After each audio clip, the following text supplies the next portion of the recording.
Yo, what's going on? Welcome back to the Bigg Convo. It's Bigg and Lake, man. We back here again with another episode. And man, today I got a very, very special guest, man. Somebody who I've seen growing this music business and elevate so much, man. It's an honor to have you here, bro. Welcome to the Bigg Convo, bro. Pleasure to be here. I'm good. Feel good to be here. That's a show, bro. Yeah. Man, I see you came back home, man. I know you've been in Atlanta for probably like 2 years or something like March that. will make 4 years. March will make 4 years? Yeah, bro. Yeah. I moved in 2017. I think I was 20? I was 20. I came back down here for South by Southwest that March. And after South by, I officially moved out there. Turning 20, I was 21 then, so yeah. From like on the outside looking in, man, it seemed like it's been like a great move. So like, yeah. From the inside standpoint. Yeah, from the inside standpoint, how could you say, you know what I'm saying, that move helped you out? I'd say the move, bro, probably was the best decision, obviously, that I could have made, because that's what led or is leading to everything else. But I was scared, bro. I was terrified. I don't think I would have left if it wasn't for my mama. So how it was for me, you know D. Horton? Yeah. Shout out to my brother D. Horton, bro. So he had moved to Atlanta probably like 8 or 9 months before any of us, me, Quay, any of us was even having a conversation. And he kept telling me like, bro, come. He ain't telling me what I'm coming to. He like, bro, you can sleep on my couch. And so I'm like, bet, ma, I'm moving to Atlanta. Yep. And I kept on pushing it back, bro. I'm like, I'm gonna leave this weekend. She like, nigga, you leave next weekend. Cause I was scared, I really was though. So I had $300, bro, packed up my little Honda Accord and was couch hopping, dog, for the first year and a half, man. So I'm like, it was a hell of an experience, bro, but it wasn't sweet. Nigga didn't move out there and was like in the mansion and still ain't, nigga, like, you know what I'm saying? But yeah. So would you say basically that you took a leap of faith? 100%. It wasn't nothing but that. Cause in reality, looking back on it now, I'm like, what the fuck was I thinking? Cause I ain't know what was out there. Right. And moving to my homies, I'm sorry, D. Horton, but like it was like 5 niggas in the crib, there's roaches and shit everywhere, bro. Like I'm sleeping like this. Yeah. Cause you know what I'm saying? For real, it was crazy, bro. So it definitely was a leap of faith. Cause faith is believing in what you can't see. You know what I'm saying? In reality, I was oblivious to what the fuck I was about to get myself into, bro. So, right. Yeah. So did you go out there believing and knowing that there was gonna be like more opportunities though? Yeah, I did know that much. So also I'll say this too, what kind of helped me with that leap was I had just started building and developing a relationship with Bigg Krit. Wow. So we had went out there, man, it's crazy looking back, bro. But we went out there, I'm thinking life about to change. Like, boy, we got a meeting with Krit manager. Yeah. I remember I was working at Hooters down here. I remember telling all the folks like, hey, these my last wings cause I ain't coming back, nigga. Like that type of time. Yeah. So I remember going to meet, I remember going to meet with Krit manager, and he basically was encouraging it, like, bruh, y'all need to leave. You know what I'm saying? Like, you need to leave. The only way you gonna really get this, that, and the third, you gotta leave home. You need to do such and such. And I was like, if this man is telling me this, bro, he gotta see something in me to where he would even encourage me to do that. Right. You feel me? So yeah, it was good. Was it like any type of steps you had to prepare yourself, you know what I'm saying, before you went to Atlanta? You just said, fuck it, bro, I'm gone. Yeah, nah, it was fucking, I'm gone. Yeah, man. Fucking, like, I'm gone. I know, man, cause like with me having a daughter, I know, man, it gotta be like touching, man, the bad to leave your family back home, chasing the dream. Bro, that's honestly the biggest part. That was the most difficult part of the decision, man. And me and my son, we were together at the time too. So even in that space, it was like, eventually y'all gonna come out here too. You know what I'm saying? Yeah, but life happened. You understand what I mean? Ain't no ill will, none of that towards her or what she got going on. But it's like we not together. That whole idea of y'all coming out here too is not a thing. So having to come back and forth is definitely strenuous, I say, but worth it though, man. So for me, bro, having a son, being away from him is the hardest part of the journey, but it's the most rewarding because it's all for this nigga. You know what I'm saying? So it's like it's certain parts of my life that a lot of people, especially from down here, had misunderstood. Like I think people thought we had more shit than we had. We ain't have it like that. When my mama lost the hair salon, bro, and finances and funds started to take a different change, life got different. Like lights was getting cut off. My mom, we was too prideful to either let folks know what was going on for real or to ask anybody. So when I think about all the sacrifices that I make and that I'm making, it's so that my son can't tell these stories unless he talking about what his daddy did. You understand what I'm saying? So yeah. Basically just trying to give him a different childhood than what you had. Yeah. And a better childhood. It's necessary. That's what all this shit is about. You know what I'm saying? Yeah. That's crazy.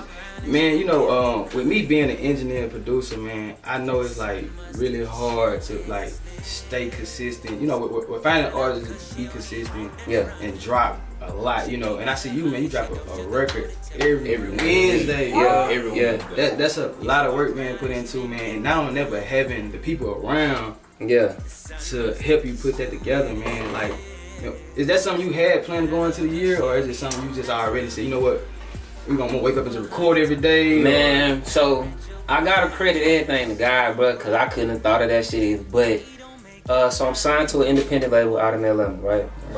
It's not a major label, it's a furnishing label. So basically what these people do, they find artists like myself who they see like, you have potential but you're missing this and you need that. So you go through development and they basically do this whole refining process of getting you to a space to where you can come out as an artist for real. Okay. So during that 6-month program I did with them, shout out to Bandwidth and Willpower, man, we made so much music that by the time at the end of the year, it was like, what we gonna do with these records? We didn't feel like we had the sound per se for an album, but we knew that we had to put these records out. Right. So my big homie was just like, bro, we gonna put out a record a week. And at the time, I ain't think twice. I'm just like, there it is. We're gonna put out 52. So at that time, we had about 30. And once COVID hit, bro, during the, like, cause nobody seen that shit coming. Yeah. When COVID hit, we was faced with like, do we keep going? Or do we like, how do we go about this, bro? So we just stuck with it. And like you say, it's a team of people, producers, writers, all type of things coming together to make sure that this happens every week. Right. You know what I mean? So, and like, cause everybody, they ain't got no other choice but to see your consistency. yeah, nah, You know bro. That's humbling, man, cause sometimes when you the artist, you inside of yourself. Right. Yep. So even I can tell you how I view everything that you doing. Yeah. And you might not even have that perspective because you're you. Right. So I'm seeing you from how I'm viewing my movie, if that makes sense. And I'm saying how you moving with your clothes from how I'm viewing versus how it is in reality for you. For sure. You know what I mean? So it's kind of that same space when it comes to the records. It's like, sometimes you feel like, is it going unnoticed? Is this in vain? Because it's 40-something songs in yet, and the whole world don't know. You know what I'm saying? So you have these thoughts, bro. It's just a matter of, like we were saying before the interview started, bro, just that consistency factor within self. Right. You know what I mean? So, yeah. So how did you even, you know, bound to even get in contact with them? You just like moving around and just ran into them and on that type The label? of stuff? Yeah. Bigg Crit. So, shout out to Bigg Crit, bro. I was working with Krit. Well, actually, Krit was working on his album Forever Is a Mighty Long Time. Okay. And so the producer that I'm signed to executively produced that album for Bigg Crit. So I remember going to Atlanta. This was when we had the meeting with Krit manager. We went to Atlanta, man, and the session wasn't even supposed to be for us. We wasn't invited. We was dropping off Krit's little brother. Krit's younger brother used to manage me too. So as we pulling out the parking lot, he come outside. He's like, "Hey, Krit say y'all can come inside." I'm like, "Oh shit, nigga." Yeah. So we go inside and Willpower was there. That was my first time meeting him. My song This Fire wasn't out yet, but I had it though. It wasn't out at the time. But I remember playing the record for him, and I remember him and Krit whispering. I don't know what they said to this day, but they whispered. So apparently, me, I ain't even do that.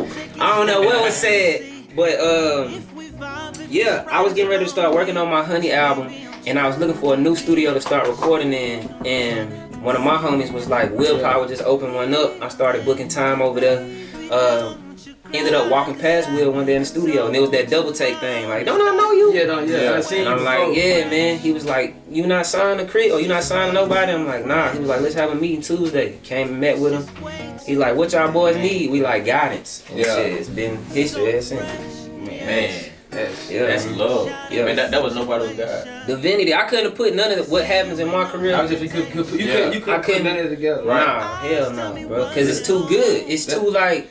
Yeah. That's part of going, like you were saying, not giving up. Just keep going, because you'll know your time coming. Everybody's time is different. Yeah. It's totally different, man. 100%. Yeah, I know you had brought up with COVID, man. So, and I done seen you perform before, man. It seemed like, bro, when you touch the stage, bro, it's like the energy, Love. You know what I'm saying? You get a lot of attention from the crowd, you know what I'm saying? So, I know the COVID coming around, it kind of probably like shook up a little things for y'all, man. Yes. Yeah, You know man. what I'm saying? What I'm really trying to ask you is, man, how did you even build that confidence to even be able to approach the stage like that? You know, rock out like that. You always been that confident? I was just about to say, but honestly, Josh, just love Josh. I've always been like the one trying to entertain everybody. From Capital League days, stepping and shit. Like I was always dancing or doing something in an entertaining Even fashion. being on the drum line. Even on the drum line, So you kind of got used to it. Got used to it, man. And then once I started to understand what's happening in that space, bro. So when you talk about, I call it, well, it's what it is, the nebula. It's the space in between the stars, right? Right. So when I think about that, that's what I call me on stage and the people. The space in between the stars or the people or that interaction is a nebula.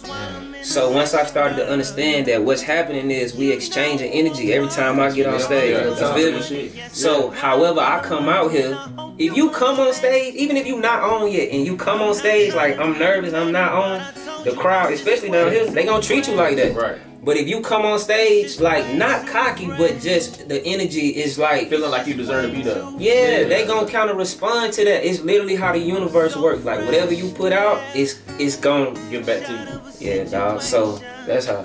What city would you say, man? Like, cause I know you like once you went out there, you started performing a lot, man. What is like performing in other cities, man? Honestly, bro, my favorite city to perform in outside of home, cause Hattiesburg. I'm not just saying that. Coming home, cause I know everybody. Right. So the energy is already different, bro. Like, this is what I will say as an artist before I finish answering that question. Why I respect y'all is, bro, I don't know. For some strange reason, people always rock with me, bro. Like, always rock with me. So in terms of trying to build a fan base, it was difficult, but most folks had the hardest time getting home to fuck with them. Right. I ain't had that battle, bro. Like, everybody has always been cool with me to a degree. Right. You know what I'm saying? So there's that. So because of that, I love coming home because I'm like, the love in the room gonna be genuine every time. But second would be Columbia, South Carolina, dog. Yeah. Columbia, South Carolina, and small towns in general. So when you think about a place like Atlanta, I can sell out a show. I could probably put like 350 people in the room in Atlanta, which is cool. But in Atlanta, you competing because there's so many celebrities here. Right. So now you proving to them that you a star too. Right. Right? And I don't care about none of that shit that much to kind of take that approach. But when I go to small towns, no famous people really come to their cities. So they, you understand what I'm saying? They'll champion you a little faster because in Atlanta, it don't matter. Nigga, we don't care. Everybody got 12,000 followers. Right. Everybody got money and everybody driving this and doing that and the third. That Atlanta just don't really care, dog. Yeah. Right. You really gotta kind of have something going on for anybody to care. You got to, especially out there because everybody wake up trying to flex like something going on even when it ain't, for real. Right. You know what I'm saying? So do you feel like you get more love from like outer cities, like from the place that you're in? 100%. 100%. No, I should let you finish your question. So you feel like you get more support in Mississippi than anywhere else? I would say so. I would You say get the so. support, you just don't get more of the. You don't get that push. Yeah, and it's like, but I can't even. Yeah, we'll go with that. Because the thing with Mississippi is, I don't think that we even have an understanding of what that looks like. Right. You understand? Why is that? Why you feel like Y'all creating the first platform in Hattiesburg at least.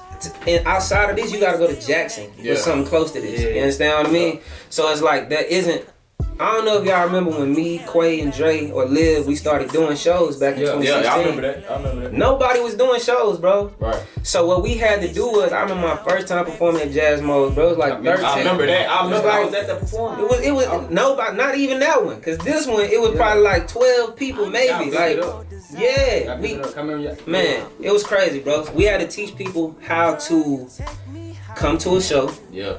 Real talk. You know what I'm saying? Because again, nobody's doing shows. We had to teach people how to like support an artist, if that makes sense. Yeah. So it's like I can't even say that they not pushing me. It's literally I don't think that they know how to.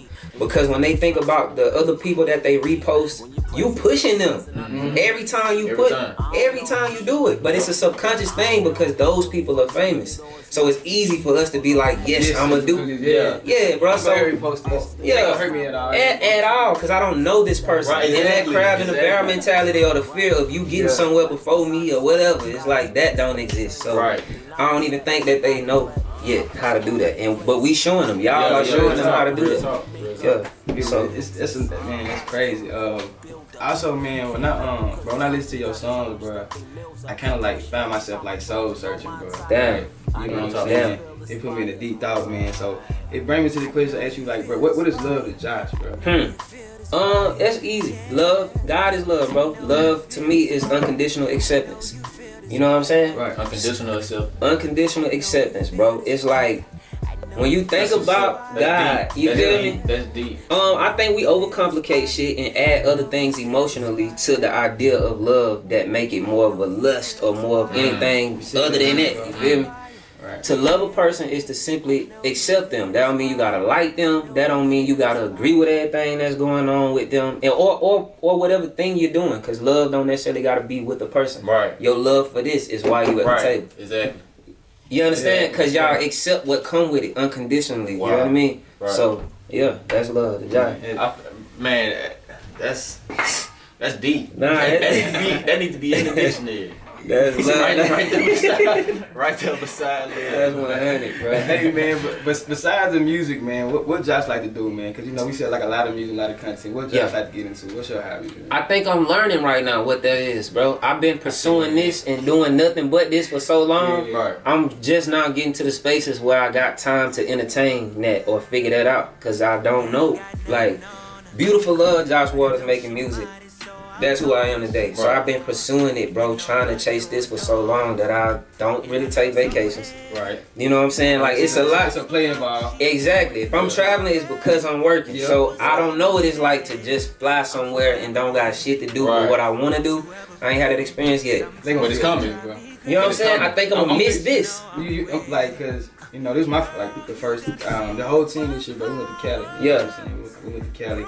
We didn't do nothing dealing with music, bro. Come on, bro. That shit felt weird to me. It felt good, but Yeah. at the same time, it's Yeah. like, I mean, we went to the studio. we went to the studio. Yeah, See? yeah, still works. Yeah, Still works. yeah. Still works. But at the same time, it's like, damn, bro. I wish I could do more out here. 'Cause, Yeah. like, I don't, like just sitting down, bro. Like you know, it's just Yeah. it's a good vibe, you know all that. But But then you wanna I experience start it. thinking like, damn, you know. Could be doing this. I agree, bro. That's how I feel about Atlanta, dog. Like, so there's living in Atlanta, and then there's having money and living in Atlanta. Okay. Two totally different experiences, dog. Okay.